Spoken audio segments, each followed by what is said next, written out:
Hey everybody, got some mail for us today for the 1985 Topps TTM Project. Show what we got here. We got Mid Island, New York. We got the Metroplex in Michigan. We got one that doesn't have a stamp, and we got North Texas, Dallas, Texas, PNDC, North Dallas, Texas. So let's start off this first one right here. This first one right here is through a TTM or not a TTM purchase, but a Pass Pros purchase, and this is of Mr. Keith Hernandez, and it's his All-Star gang or All-Star card. This is Keith Hernandez. Started his career with the Cardinals in 1974 and played with them through 1983. Then picked up and got traded to the Mets in 1983 and kind of got to be known for being a Met. And he played with the Mets from 1983 to 1989. And then he had concluded his baseball career in 1990 with one lone season with the Cleveland Indians. Keith was a career 296 batting average, and he had 2,182 hits with 162 home runs and 1,071 RBIs. He's a five-time All-Star, two-time World Series champ, once with the Cardinals in '82 and the second time in 1986 with the New York Mets. He was the MVP of the National League in 1979. 11-time Gold Glove Award winner and two-time Silver Slugger Award winner. He is part of both the Cardinals and Mets Team Hall of Fame. I think I forgot to annotate on there, but I think he's also got his number is retired with the New York Mets. And after his playing career concluded, he did a little bit of acting. He's kind of known for his role in Seinfeld and his little phrase, "I am Keith Hernandez." He also had a book that was called "I Am Keith Hernandez," which I own and I have read. It's an all right book. It's a good book. I enjoyed it. And but ever since 1998, he's pretty much been a color commentator for the New York Mets since then. I think mostly on TV side. I don't think he's on the radio. Another little notable note about Keith's career is he played here in Arkansas back in 1973 with the Arkansas Travelers when they were a Cardinals affiliate. I asked him a question the first time I sent him a card, and he didn't really have a good go here in Arkansas and in the Texas League. And I don't know if it was just the conditions or just maybe Arkansas was a culture shock or what, but he did not have a good go here. But anyhow, it didn't affect him. He ended up becoming a all-star ball player, but got this through Pass Pros, and I think his price went up, I think by $5 or so. I think the previous time I got his stuff, it was 25. This cost me 30 here, so glad to get this one. Nice signature also of Keith as well. He takes his time and puts up a real good signature. So Keith Hernandez, y'all. All right, the next one is out of the Metroplex out of Michigan. All right, put this over here. All right. And this is of Mr. Barbaro Garby, and this is through Pass Pros, and I think this cost me $15. This is Barbaro Garby. He had a playing career from 1984 through 1988. He played from 84 to 85 in Detroit, and I think in the time between 1986 and 87, I think he played in the Mexican League or maybe the minor leagues. And then he found himself back in the majors in 1988 with the Texas Rangers for 30 games. Barbaro is originally from Santiago de Cuba, and he was a part of the Mario boat lift and considered a Marilito, I guess. And it says here on the card here, Barbaro came to the United States from Cuba on the Freedom Flotilla during the spring of 1980. Some of y'all might be familiar with the movie Scarface. That was the same, that's where Scarface came from. He came from the Freedom Flotilla or the Mario boat lift or whatever the case may be. And the Cuban government kind of considered it to be a social cleansings of ne'er-do-wells and whatnot. But Barbaro was part of that. And I think ever since it's been kind of closed off in Cuba. And he was kind of like, now we see so many Cuban ball players in baseball. He was kind of just out there by himself there for a while. Until, here about 10, 15 years ago, we started getting an influx of Cubans defecting and everything like that and really changing the game up again.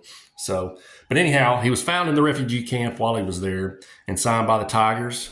He made his way to the pro club in 1984 and was part of the championship team for the Tigers. And he was voted the Tigers Team Rookie of the Year in 1984. He played first base, second base, third base, DH, and all three outfield positions. After his baseball career was over, he did some coaching and he did some color commentary for the Spanish broadcast for the Detroit Tigers. Really glad to add this one of Mr. Barbaro Garby, and this was through Pass Pros for $15. Put that there. All right. The next one, it doesn't have a little stamp, and when I saw it on my informed delivery, it looked like that. It was not sealed. Okay, it had the Johnny. Johnny did not pull the tape on there and seal the envelope. So I was very fortunate to get this card. I was worried that I was going to just get an empty envelope and everything like that. But this is of Mr. Johnny LeMaster, and he also put one of his scriptures, I guess, and that's Acts 22:6. I pulled out a Bible to look and see what that was about, and it was a scripture about baptism. But anyhow, this is Johnny LeMaster, played for the Giants from 1975 to 1985. He also played for the Indians and Pirates in 1985, and then he had one lone season with the Oakland Athletics in 1987. He had a career batting average of .222 with 22 home runs and 229 RBIs. He's a member of the Giants Wall of Fame. His first career hit was an inside the park home run. So that was kind of cool right there. In 1979, in July of 1979, he entered a game with his last name on the back of his jersey replaced with Boo. So I thought that was kind of funny. I'll try to dig up that picture and add that picture into this video if I can find it and stuff. Thought that was kind of cool. Another little notable thing about the teams he played with in 1985, the Giants, Indians, and Pirates all finished in last place in their respective divisions. So if he could have played for the Rangers just for a little bit, he could have caught all four in 1985. So this is Mr. Johnny LeMaster.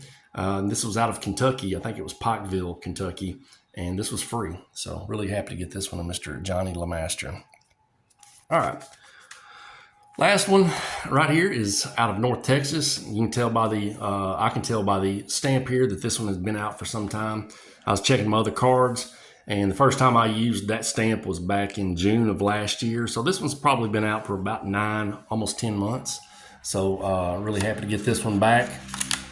And this is of Mr. Larry McWilliams, and this cost me $5. This cost me $5. He actually started taking a fee on because I was watching and people were saying he gave him a little note saying I now charge $5 or something like that. So did it for $5. He had a history of actually having his sitting on his mail for a long period of time, even longer than 10 months. I mean, we're talking about maybe 3 or 4 years and stuff where he didn't have any mail or didn't sign his mail or something like that. So really happy to get this one. But this is Larry McWilliams. He played from 1978 to 1990. He played for the Braves twice, I believe, the Pirates, Cardinals, Phillies, and Royals. He had a career win-loss record of 78-90 with a 3.99 ERA and 940 strikeouts.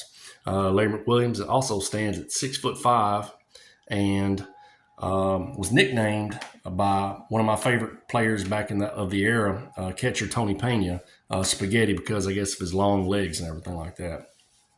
Another little notable fact about it, a little tidbit about his career, he was the winning pitcher when the Braves stopped Pete Rose's 44-game hitting streak back in 1978 on August the 1st. So I thought that was pretty cool.